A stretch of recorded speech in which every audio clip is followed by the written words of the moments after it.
আসসালামু আলাইকুম। আশার মিনি কিচেনে সকল বন্ধুদের স্বাগত জানিয়ে শুরু করছি। আজকে আমি নিয়ে এসেছি শীতের সবজি দিয়ে নিরামিষ খিচুড়ি, অসাধারণ স্বাদের রেসিপি। আর খিচুড়ি তো আমরা অনেকভাবে রান্না করে খেয়ে থাকি, কিন্তু শীতের এই সবজি দিয়ে একবার এইভাবে নিরামিষ খিচুড়ি রান্না করে দেখুন, খেতে কিন্তু অসাধারণ স্বাদের হয়। আর এই খিচুড়ি খেতেও কিন্তু খুবই ভালো লাগে। যারা নিরামিষ খান বা আমিষ খান সকলেই কিন্তু খেতে খুবই পছন্দ করবেন, এতটাই টেস্টি হয় এই খিচুড়ি রেসিপিটি। তো চলুন আজকের খিচুড়ি রেসিপিটি দেখে নেওয়া যাক। আর যারা নতুন বন্ধু আমার ভিডিওটি দেখছেন, ভালো লাগলে অবশ্যই একটা লাইক দিয়ে আমার চ্যানেলটি সাবস্ক্রাইব করে আমার পাশে থাকবেন। খিচুড়ি রান্নার জন্য এখানে আমি কিছু শীতের সবজি নিয়েছি। এখানে আমি অল্প করে ফুলকপি নিয়েছি। ফুলকপিগুলো আমি বড় বড় করে কেটে নিয়েছি আর খুব ভালো করে ধুয়ে নিয়েছি। এখানে আমি একটা বড় সাইজের আলু ডুমু ডুমু করে কেটে নিয়েছি, দিয়ে ভালোভাবে ধুয়ে পরিষ্কার করে নিয়েছি। আর এখানে আছে একটা মাঝারি সাইজের টমেটো আমি কুচি করে কেটে নিয়েছি। আর এখানে আছে 4-5টা কাঁচা লঙ্কা এভাবে চিড়ে নিয়েছি। আর এখানে একটা গাজর নিয়েছি আমি অর্ধেক, গাজরগুলো খুব ছোট করে কেটে নিয়েছি। আর এখানে আমি নিয়েছি অল্প কিছু মটরশুঁটি। তো চলুন এই সবজিগুলি আমি খিচুড়িতে ব্যবহার করব। এখানে আমি একটা বড় পাত্র নিয়েছি, যার মধ্যে রান্না করব সেই পাত্রটা নিয়ে নিয়েছি। আর নিয়ে নিচ্ছি ছোট কাপে 1 কাপ পোলাওয়ের চাল। আর এখানে নিচ্ছি আমি হাফ কাপ মুসুর ডাল আর হাফ কাপ মুগ ডাল। চাল আর ডালের পরিমাণটা আমি সমান সমান নিয়েছি, এতে করে খিচুড়ির টেস্টটা খুব ভালো হবে। ডালের পরিমাণ সবসময় খিচুড়ির মধ্যে বেশি থাকলে খিচুড়ির টেস্টটা খুব ভালো হয়। দিয়ে আমি পানি দিয়ে খুব ভালোভাবে চাল ডালটা হাত দিয়ে কচলে কচলে 4-5 বার পানি পাল্টিয়ে পরিষ্কার করে চাল ডালটা দেখুন আমি খুব ভালোভাবে ধুয়ে পরিষ্কার করে নিয়েছি 4-5 বার পানি পাল্টিয়ে পাল্টিয়ে। আর এখন আমি চাল ডালটা কিছুক্ষণ ভিজতে দেব, আর ততক্ষণ আমি সবজিগুলো ভেজে নেব। সবজিগুলো ভাজার জন্য আমি গ্যাস অন করে একটা কড়াই বসিয়ে দিয়েছি আর দিয়ে দিচ্ছি পরিমাণ মতো সর্ষের তেল। তেলটা একটু গরম হওয়ার পর দিয়ে দিচ্ছি আমি কেটে রাখা আলুটা দেওয়ার পর আমি একটু নেড়েচেড়ে ভেজে নেব। আলুগুলো আমি মিনিট খানেক ভেজে নেওয়ার পর এখন দিয়ে দিচ্ছি কেটে রাখা ফুলকপিগুলো আর দিয়ে দিচ্ছি পরিমাণ মতো নুন আর খুব অল্প পরিমাণে হলুদের গুঁড়ো। ভাজার সময় নুনটা দিলে আলু আর ফুলকপির মধ্যে খুব ভালোভাবে ঢুকে যাবে। আমি নেড়ে চেড়ে 4 থেকে 5 মিনিটের মতো আলু আর ফুলকপির গায়ে লাল রং ধরিয়ে ভেজে নেব। আলু আর ফুলকপি আমি 4-5 মিনিটের মতো ভেজে নিয়েছি আর আলু ফুলকপির গায়ে লাল রং ধরে গেছে। এখন আমি গাজর কেটে রাখাগুলো দিয়ে দিলাম, দিয়ে আবারও আমি নেড়ে চেড়ে মিনিট 2-এর মতো ভেজে নেব। তাহলে সব কিছু আমার খুব ভালোভাবে ভাজা হয়ে যাবে। আরও 2-3 মিনিটের মতো আমি আলু ফুলকপি ভেজে নিয়েছি আর সব কিছুই দেখুন আমার খুব ভালোভাবে ভাজা হয়ে গেছে।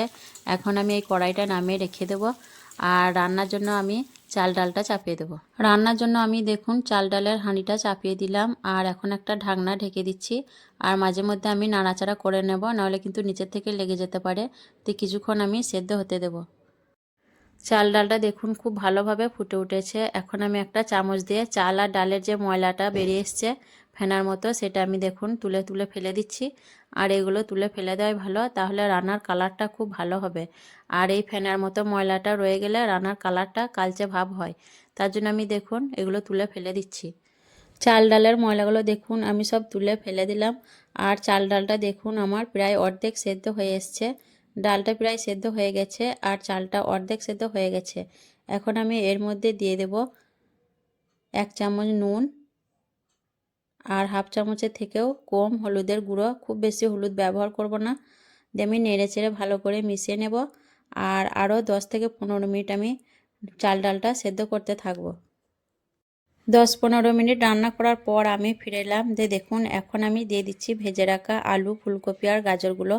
আর চালটা একটু থাকতে থাকতে এই সবজিগুলো দিয়ে দিতে হবে, তাহলে চাল ডাল আর আলু ফুলকপিগুলো সব কিছুই খুব ভালোভাবে খুব সুন্দরভাবে সেদ্ধ হয়ে যাবে। তো এখন আমি দেখুন নেড়ে চেড়ে সব কিছু খুব ভালোভাবে মিশিয়ে নিচ্ছি। সব কিছু খুব ভালোভাবে মিশিয়ে নেওয়ার পর এখন আমি ঢাকনা ঢেকে দিয়ে আরও 10 মিনিটের মতো হতে দেব।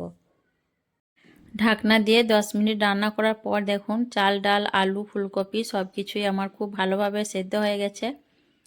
আর এখন আমি এর মধ্যে দিয়ে দেব আগে থেকে যেগুলো সবজি কেটে রেখেছিলাম, টমেটো মটরশুঁটি কাঁচা লঙ্কা, সেগুলো এখন আমি এর মধ্যে দিয়ে দিচ্ছি একে একে। প্রথমে টমেটোটা দিয়ে দিলাম, তারপর কাঁচা লঙ্কা কুচিগুলো দিলাম, দিয়ে আমি মটরশুঁটিগুলো দিয়ে দিচ্ছি। সব কিছু দেওয়ার পর দেখুন আবারও আমি নেড়েচেড়ে রান্না করতে থাকবো। এখন কিন্তু আমি আর নাড়াচাড়াটা বন্ধ করব না, অনবরত নাড়াচাড়া করে রান্না করতে হবে, নাহলে কিন্তু নিচে থেকে লেগে যেতে পারে। আরও 10 মিনিটের মতো আমি এটা নেড়েচেড়ে রান্না করে নেব। এই পর্যায়ে দেখুন খিচুড়ির মধ্যে আমার সব কিছু খুব ভালোভাবে সেদ্ধ হয়ে গেছে। এখন আমি এর মধ্যে ফোড়ন দেব। তার জন্য আমি পাশের চুলায় ফোড়নটা তৈরি করে নেব, আর এইদিকে এটা হতে থাকবে লো ফ্লেমে। ফোড়নের জন্য আমি পরিমাণ মতো তেল গরম করে নিয়েছি। এখন আমি এর মধ্যে দিয়ে দিচ্ছি ছোট চামচে 1 চামচ গোটা কাঁচা জিরে, আর 2টো শুকনো লঙ্কা, আর 2টো তেজপাতা, আর চা চামচে 1 চামচ আদা বাটা, আর দিয়ে দিচ্ছি অল্প পরিমাণে লঙ্কার গুঁড়ো। ঝালটা অবশ্যই নিজেদের পছন্দ অনুযায়ী দিয়ে দিবেন। আমি নেড়েচেড়ে খুব ভালোভাবে ফোড়নটা ভেজে নেব, যাতে ফোড়ন থেকে খুব সুন্দর একটা গন্ধ ছেড়ে দেয়। তো ফোড়নটা দেখুন নেড়েচেড়ে খুব ভালো করে আমি ভেজে নিয়েছি। এখন আমি খিচুড়ির মধ্যে এটা দিয়ে দেবো। খিচুড়ির মধ্যে আমি এখন ফোড়নটা দিয়ে দিচ্ছি। ফোড়নটা দেওয়ার পর আমি খুব ভালোভাবে নেড়েচেড়ে ফোড়নটা খিচুড়ির সঙ্গে মিশিয়ে নেব। ফোড়নটা খুব ভালোভাবে মিশিয়ে নেওয়ার পর দেখুন এখন আমি এখানে দিয়ে দিচ্ছি 1 চামচ গাওয়া ঘি নামানোর আগে। ঘিটা দিলে খিচুড়ির টেস্টটা খুব ভালো আসে, খেতে কিন্তু অসাধারণ হয়। আর নিরামিষ খিচুড়ি এইভাবে রান্না করলে সত্যি কিন্তু খেতে অসাধারণ স্বাদের হয়। একটু খেয়ে কিন্তু মন ভরবে না। অবশ্যই এইভাবে একবার নিরামিষ খিচুড়িটা রান্না করে দেখবেন, খেতে অসাধারণ লাগবে। তো ঘিটা আমি দেখুন একটু নাড়াচাড়া করে মিশিয়ে নেব, তারপর পরিবেশন করার জন্য আমি খিচুড়িটা নামিয়ে নেব। আর আমি কিন্তু এটা রান্না করব না, খিচুড়ি আমার রান্না একদম কমপ্লিট হয়ে গেছে। শীতের সবজি দিয়ে নিরামিষ খিচুড়ির রেসিপি কেমন লেগেছে অবশ্যই কমেন্টে জানাবেন। ভালো লাগলে লাইক করবেন, শেয়ার করবেন, আর আমার চ্যানেলটি সাবস্ক্রাইব করে আমার পাশে থাকবেন। আসবো আবার অন্য কোনো রেসিপি নিয়ে। সকলে ভালো থাকবেন, সুস্থ থাকবেন। আল্লাহ হাফেজ।